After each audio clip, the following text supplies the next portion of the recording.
Bonsoir à tous, bienvenue sur D8. Je suis ravie de vous retrouver pour une nouvelle édition de Voyage au bout de la nuit. Alors ce soir, cette nuit, c'est avec Stendhal que nous allons partir en vadrouille puisqu'en effet, je vais avoir le plaisir de poursuivre la lecture d'Armance. Nous en sommes au chapitre 17. Armance et Octave sont cousins et ils viennent de se rendre compte qu'ils sont également amoureux l'un de l'autre. Chapitre 17. Il avait donc eu la faiblesse de violer les serments qu'il s'était faits tant de fois. Un instant avait renversé l'ouvrage de toute sa vie. Il venait de perdre tous les droits à sa propre estime. Le monde, désormais, se fermait pour lui. Il n'avait pas assez de vertu pour y vivre. Il ne lui restait que la solitude et l'habitation au fond de quelque désert. L'excès de la douleur qu'il ressentait et son arrivée imprévue auraient pu causer un peu de trouble à l'âme la plus ferme. Heureusement, Octave vit à l'instant que, s'il ne répondait pas rapidement et de l'air le plus calme à Madame d'Aumale, la réputation d'Armance, pouvait souffrir. Il passait sa vie avec elle, et le mot de Madame d'Aumale avait été saisi par 2 ou 3 personnages qui le détestaient ainsi qu'Armance. « Moi, aimer ?» dit-il à Madame d'Aumale. Hélas, c'est un avantage qu'apparemment le ciel m'a refusé. Je ne l'ai jamais mieux senti, ni plus vivement regretté. Je vois tous les jours et moins souvent que je ne le voudrais la femme la plus séduisante de Paris. Lui plaire est sans doute le plus beau projet que puisse former un homme de mon âge. Sans doute elle n'eût pas accepté mes hommages, mais enfin jamais je ne me suis senti le degré d'enthousiasme qui m'eût rendu digne de les lui présenter. Jamais je n'ai perdu auprès d'elle le plus beau sang-froid. Après un tel trait de sauvagerie et d'insensibilité, je désespère de jamais perdre terre auprès d'aucune femme. Jamais Octave n'avait tenu ce langage. Cette explication presque parlementaire fut adroitement prolongée et aussi avidement écoutée. Il y avait là 2 ou 3 hommes faits pour plaire et qui croyaient souvent voir un rival heureux dans Octave. Celui-ci eut le bonheur de rencontrer quelques mots piquants. Il parla beaucoup, continua d'alarmer les amours-propres et enfin eut lieu d'espérer que personne ne songeait plus aux mots trop vrais que venait de dire Madame d'Aumale. Elle l'avait dit d'un air senti. Octave pensa qu'il fallait l'occuper fortement d'elle-même. Après avoir prouvé qu'il ne pouvait pas aimer, pour la première fois de sa vie, il se permit avec Madame d'Aumale des demi-mots presque tendres. Elle en fut étonnée. À la fin de la soirée, Octave était tellement certain d'avoir éloigné tout soupçon qu'il commença à avoir le temps de penser à lui. Il redoutait le moment où l'on se séparerait et où il aurait la liberté de regarder son malheur en face. Il commençait à compter les heures à l'horloge d'Andilly. Minuit déjà était sonné depuis longtemps. Mais la soirée était si belle qu'on aimait à la prolonger. 1 heure sonna et Madame d'Aumale renvoya ses amis. Octave eut encore un moment de répit. Il fallait aller chercher le valet de chambre de sa mère pour lui dire qu'il allait coucher à Paris. Ce devoir rempli, il rentra dans le bois. Et ici, les expressions me manquent pour donner quelque idée de la douleur qui s'empara de ce malheureux. J'aime, se dit-il d'une voix étouffée. Moi, aimer, grand Dieu. Et le cœur serré, la gorge contractée, les yeux fixes et levés au ciel, il resta immobile comme frappé d'horreur. Bientôt après, il marcha à pas précipités. Incapable de se soutenir, il se laissa tomber sur le tronc d'un vieux arbre qui barrait le chemin et, dans ce moment de repos, il lui sembla voir encore plus clairement toute l'étendue de son malheur. Je n'avais pour moi que ma propre estime, se dit-il. Je l'ai perdue. L'aveu de son amour, qu'il se faisait bien nettement et sans trouver aucun moyen de le nier, fut suivi de transports de rage et de cris de fureur inarticulés. La douleur morale ne peut aller plus loin. Une idée Ressource ordinaire des malheureux qui ont du courage lui apparut bien vite, mais il se dit « Si je me tue, Armance sera compromise. Toute la société recherchera curieusement pendant 8 jours les plus petites circonstances de cette soirée. Armance sera au désespoir, on le verra, et chacun de ces messieurs qui étaient présents sera autorisé à faire un récit différent. Rien d'égoïste, rien de ce qui se rattache aux intérêts vulgaires de la vie ne se rencontra dans cette âme noble. Pour s'opposer au transport de l'affreuse douleur qui la déchirait, cette absence de tout intérêt commun, capable de faire diversion en de tels moments, est une des punitions que le ciel semble prendre plaisir à infliger aux âmes élevées. Les heures s'écoulaient rapidement sans diminuer le désespoir d'Octave. Quelquefois immobile pendant plusieurs minutes, il éprouvait cette affreuse douleur qui comble la torture des plus grands criminels. Il se méprisait parfaitement lui-même. Il ne pouvait pleurer. La honte dont il se trouvait si digne l'empêchait d'avoir pitié de lui-même et sécher ses larmes. « Ah !» s'écria-t-il dans un de ces instants cruels, « si je pouvais en finir !» Et il s'accorda la permission de savourer en idée le bonheur de cesser de sentir. Avec quel plaisir il se serait donné la mort en punition de sa faiblesse et comme pour se faire réparation d'honneur. Oui, se disait-il, mon cœur est digne de mépris parce qu'il a commis une action que je m'étais défendue sous peine de la vie, et mon esprit est, s'il se peut, encore plus méprisable que mon cœur. Je n'ai pas vu une chose évidente. J'aime Armance et je l'aime depuis que je me suis soumis à entendre les dissertations de Madame de Bonnivet sur la philosophie allemande. J'avais la folie de me croire philosophe. Dans ma présomption sotte, je m'estimais infiniment supérieure aux vains raisonnements de Madame de Bonnivet et je n'ai pas su voir dans mon cœur ce que la plus faible femme aurait lu dans le sien. Une passion puissante, évidente et qui, dès longtemps, a détruit tout l'intérêt que je prenais autrefois aux choses de la vie. Tout ce qui ne peut pas me parler d'Armance est pour moi comme non existant. Je me jugeais sans cesse moi-même et je n'ai pas vu ces choses. Ah, que je suis méprisable. La voix du devoir qui commençait à se faire jour prescrivait à Octave de fuir mademoiselle de Zoïloff à l'instant. Mais loin d'elle, il ne pouvait voir aucune action qui valût la peine de vivre. Rien ne lui semblait digne de lui inspirer le moindre intérêt. Tout lui paraissait également insipide. L'action la plus noble comme l'occupation la plus vulgairement utile. Marcher au secours de la Grèce et aller se faire tuer à côté de Fabier, comme faire obscurément des expériences d'agriculture au fond d'un département. Son imagination parcourait rapidement toute l'échelle des actions possibles pour retomber ensuite avec plus de douleur sur le désespoir le plus profond, le plus sans ressources, le plus digne de son nom. Ah, que la mort eût été douce en ces instants. Octave se disait à haute voix des choses folles et de mauvais goût, dont il observait curieusement le mauvais goût et la folie. « À quoi bon m'abuser encore » s'écria-t-il. « À quoi bon m'abuser encore » s'écria-t-il tout à coup, dans un moment où il se détaillait à lui-même des expériences d'agriculture à faire parmi les paysans du Brésil. « À quoi bon avoir la lâcheté de m'abuser encore ? Pour comble de douleur, je puis me dire qu'Armance a de l'amour pour moi et mes devoirs n'en sont que plus sévères. Quoi, si Armance était engagée, l'homme à qui elle a promis sa main eût-il souffert qu'elle passât sa vie uniquement avec moi ? Et sa joie si calme en apparence, mais si profonde et si vraie, quand hier soir je lui ai relevé le plan de ma conduite avec Madame d'Aumale, à quoi faut-il l'attribuer ? N'est-ce pas là une preuve plus claire que le jour ? Et j'ai pu m'abuser.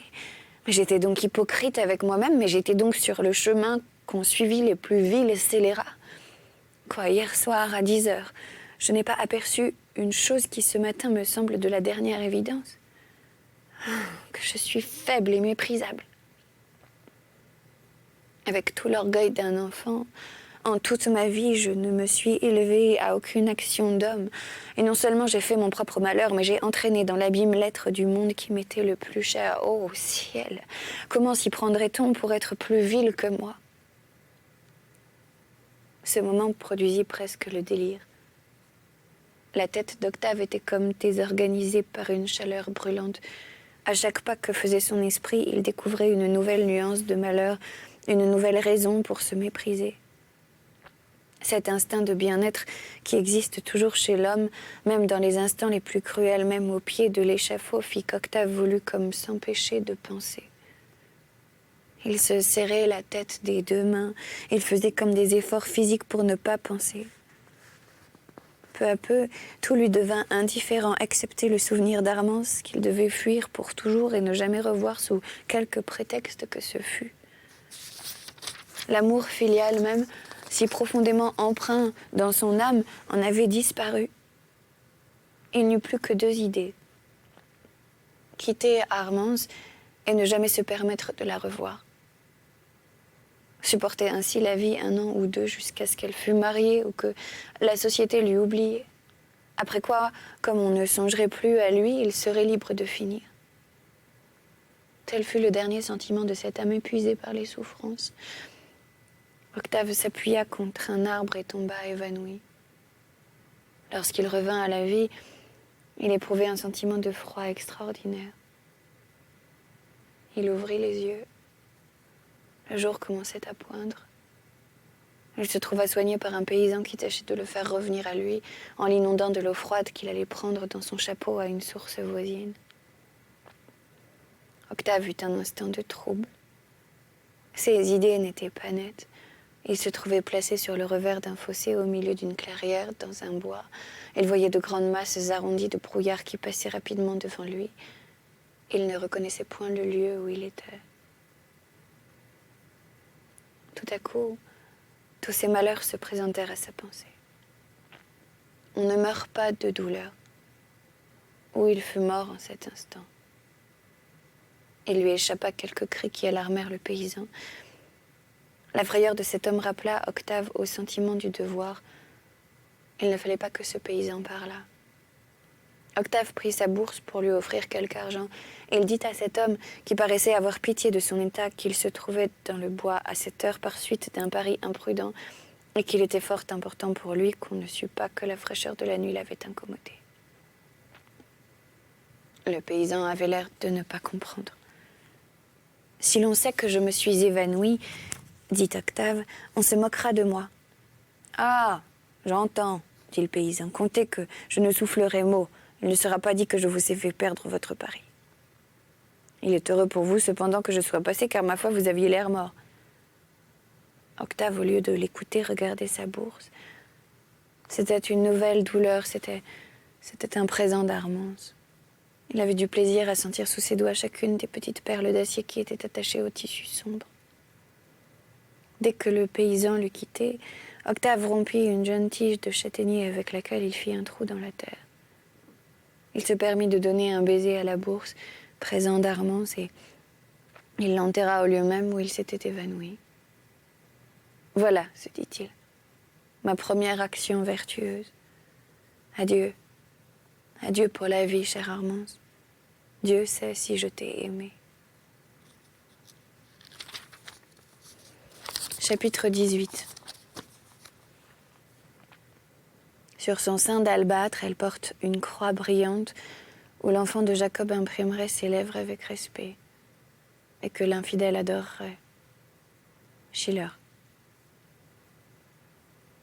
Un mouvement instinctif le précipita vers le château. Il sentait confusément que raisonner avec lui-même était le plus grand des maux, mais il avait vu quel était son devoir et il comptait se trouver le courage nécessaire pour accomplir les actions qui se présenteraient quelles qu'elles fussent. Il justifia son retour au château que lui inspirait l'horreur de se trouver seul par l'idée que quelques domestiques pouvaient arriver de Paris et dire qu'on ne l'avait pas vu dans la rue Saint-Dominique, ce qui aurait pu faire découvrir sa folie et donner de l'inquiétude à sa mère. Octave se trouvait assez loin du château. « Ah, se dit-il en traversant le bois pour y revenir, hier encore il y avait ici des enfants qui chassaient. Si quelque enfant maladroit en tirant un oiseau derrière une haie pouvait me tuer, je n'aurais aucun reproche à me faire. Dieu, quel délice de recevoir un coup de fusil dans cette tête brûlante, comme je remercierais avant que de mourir si j'en avais le temps. On voit qu'il entrait un peu de folie dans la manière d'être d'Octave ce matin-là. L'espérance romanesque d'être tué par un enfant lui fit ralentir le pas et son âme, par l'effet d'une petite faiblesse à demi aperçue, se refusa à considérer la légitimité de cette action. Enfin, il rentra au château par la petite porte du jardin, et à 20 pas de la porte, au détour d'une allée, il vit Armance. Il demeura immobile. Son sang se glaça. Il ne croyait pas la rencontrer si tôt. Dès qu'elle l'aperçut de loin, Armance accourut en souriant. Elle avait la grâce et la légèreté d'un oiseau. Jamais il ne l'avait trouvée si jolie.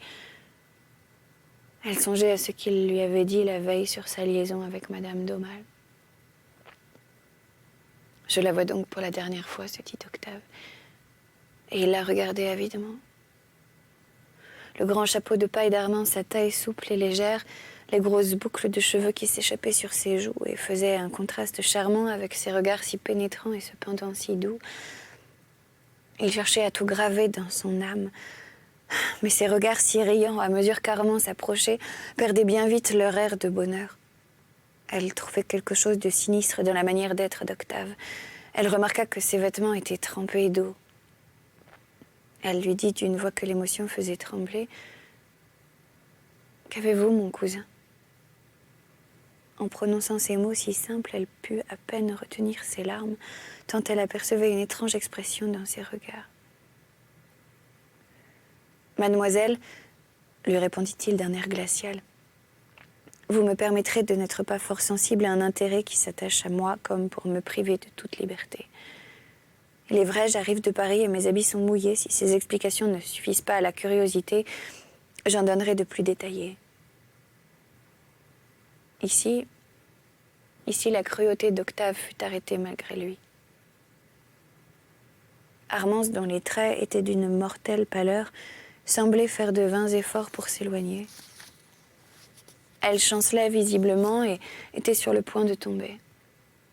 Il s'approcha pour lui donner le bras. Armance le regardait avec des yeux mourants, mais qui d'ailleurs semblaient incapables d'aucune idée. Octave prit sa main avec assez de brusquerie, la plaça sous son bras et marcha vers le château. Mais il sentait que les forces lui manquaient aussi. Prêt à tomber lui-même, il eut cependant le courage de lui dire: « Je vais partir. Je dois partir pour un long voyage en Amérique. J'écrirai, je compte sur vous pour consoler ma mère. Dites-lui que je reviendrai certainement. Quant à vous, mademoiselle, on a prétendu que j'avais de l'amour pour vous. Je suis bien éloignée d'avoir une telle prétention. D'ailleurs, l'ancienne amitié qui nous unit devait suffire, ce me semble, pour s'opposer à la naissance de cet amour. Nous nous connaissons trop bien pour avoir l'un pour l'autre ces sortes de sentiments qui supposent toujours un peu d'illusion. » En ce moment, Armance se trouva hors d'état de marcher. Elle releva ses yeux baissés et regarda Octave. Ses lèvres tremblantes et pâles semblaient vouloir prononcer quelques mots. Elle essaya de s'appuyer sur la caisse d'un oranger, mais elle n'eut pas la force de se retenir. Elle glissa et tomba près de cet oranger privé de tout sentiment. Sans la secourir aucunement, Octave resta immobile à la regarder. Elle était profondément évanouie, et ses yeux si beaux étaient encore à demi ouverts. Les contours de cette bouche charmante avaient conservé l'expression d'une douleur profonde. Toute la rare perfection de ce corps délicat se trahissait sous un simple vêtement du matin. Octave remarqua une petite croix de diamant qu'Armance portait ce jour-là pour la première fois. Et il eut la faiblesse de prendre sa main. Toutes ses résolutions avaient disparu. Il vit que la caisse de l'oranger le dérobait à la curiosité des habitants du château. Il se mit à genoux à côté d'Armance. « Pardon, oh mon cher ange, » dit-il à voix basse, et en couvrant de baisers cette main glacée. « Jamais je ne t'ai tant aimé. » Armance fit un mouvement. Octave se releva comme par un effort convulsif. Bientôt Armance put marcher et il la reconduisit au château sans oser la regarder. Il se reprochait amèrement l'indigne faiblesse à laquelle il venait d'être entraîné. Si Armance avait aperçu, toute la cruauté de ses propos devenait inutile. Elle se hâta de le quitter en rentrant au château. Dès que Madame de Malivert fut visible, Octave se fit annoncer chez elle et se précipita dans ses bras. « Chère maman, donnez-moi la permission de voyager. C'est la seule ressource qui me reste pour éloigner un mariage abhorré, sans manquer au respect que je dois à mon père. » Madame de Malivert, fort étonnée, essaya en vain d'obtenir de son fils quelques mots plus positifs sur ce prétendu mariage. « Quoi » disait-elle. « Ni le nom de la demoiselle, ni l'indication de la famille. Je ne puis rien savoir de toi. Mais il y a de la folie. » Bientôt, Madame de Malivert n'osa plus se servir de ce mot qui lui semblait à l'instant bien trop vrai. Tout ce qu'elle put obtenir de son fils, qui semblait déterminé à partir dans la journée, ce fut qu'il n'irait pas en Amérique. Le but du voyage était égal à Octave, il n'avait songé qu'à la douleur du départ. En parlant à sa mère, comme il s'efforçait pour ne pas l'effrayer d'avoir des idées plus modérées, une raison plausible lui vint tout à coup. « Chère maman, un homme qui porte le nom de Malivert et qui a le malheur de n'avoir encore rien fait à 20 ans doit commencer par aller à la croisade comme nos aïeux. Je te prie de permettre que je parte en Grèce. Si tu l'exiges, je dirai à mon père que je vais à Naples. Là, comme par hasard, la curiosité m'entraînera vers la Grèce et n'est-il pas naturel qu'un gentilhomme la voie l'épée à la main ? Cette manière d'annoncer mon voyage le dépouillera de tout air de prétention. » Ce projet donna de vives inquiétudes à Madame de Malivert. Mais il avait quelque chose de généreux et il était d'accord avec ses idées sur le devoir. Après une conversation de 2 heures, qui fut un moment de repos pour Octave, il obtint le consentement de sa mère. Pressé dans les bras de cette tendre amie, il eut pendant un court moment le bonheur de pouvoir pleurer. Il consentit à des conditions qu'il eût refusées en entrant chez elle. Il lui promit que si elle l'exigeait, 12 mois après le jour de son débarquement en Grèce, il viendrait passer 15 jours avec elle. Mais, chère maman, pour ne pas avoir le désagrément de voir mon voyage dans le journal, consent à recevoir ma visite dans la terre de Malivert en Dauphiné. Tout fut arrangé suivant ses désirs, et des larmes de tendresse scellèrent les conditions de ce départ imprévu. Au sortir de chez sa mère, ayant accompli ses devoirs à l'égard d'Armance, Octave se trouva le sang-froid nécessaire pour rentrer chez le marquis. « Mon père, dit-il après l'avoir embrassé, permets à ton fils de te faire une question. Quelle fut la première action d'Enguerrand de Malivert qui vivait en 1147 sous Louis le Jeune ?» Le marquis ouvrit son bureau avec empressement, en tira un beau parchemin roulé qu'il ne quittait jamais. C'était la généalogie de la famille. Il vit avec un extrême plaisir que la mémoire de son fils l'avait bien servi. « Mon ami, dit le vieillard en déposant ses lunettes, Enguerrand de Malivert partit en 1147 pour la croisade avec son roi. »« N'est-ce pas 19 ans qu'il avait alors ?» reprit Octave.